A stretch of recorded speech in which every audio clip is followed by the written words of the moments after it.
Well, you can imagine it's hard enough being evacuated and nearly losing your home to a brush fire. But one Creek Fire evacuee says she came back to a home without working phone service, and that lasted for more than a month.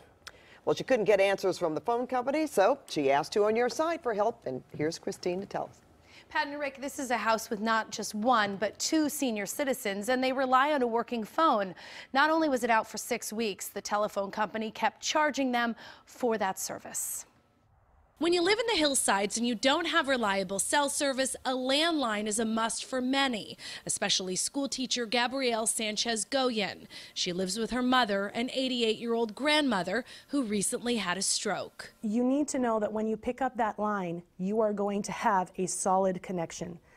Cell phone calls here are dropped constantly. Far from a solid connection, Gabrielle showed Two on Your Side she has no connection. You hear the click, but there's just nothing. And it's been this way for 6 weeks. For a telephone service not to be working for 6 weeks in this state, in this metropolis, with the stature that we have, it's embarrassing. This is my neighborhood. This is cell phone video Gabrielle shot of her neighborhood in Sylmar back on December 5th as she and her family were being evacuated because of the Creek Fire. It was cinders and ash everywhere. Thankfully, their neighborhood was spared, but when they returned a few days later, telephone poles were burned and their phone line through Frontier Communications was dead.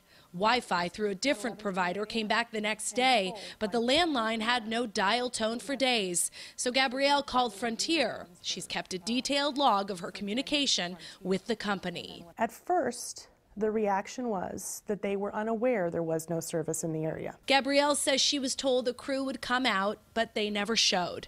Then she says she was promised about a week later that service was about to be restored. That didn't happen either. Christmas came and went. New Year's came and went. In early January, Gabrielle got this in the mail, a bill from Frontier covering December and January. Frontier wanted her to pay for a service she hadn't been receiving. So what did you think when you opened this up and saw a $189 bill?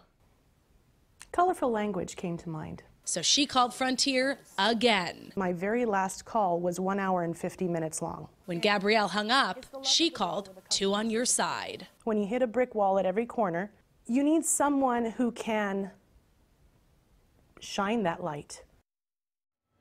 And indeed we did. Within hours of us reaching out to Frontier, crews responded, and Gabrielle and her mom and grandmom had their landline service restored. Now, Frontier tells us they didn't gain access to the area until beginning of January, and then they say it was a slow process because the safety of their workers was their top priority. But the homeowner says, you know what, had they just communicated with me, I never would have contacted you.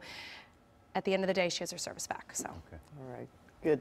Good job, Kristine, Thanks. as always. And can Two on Your Side help you?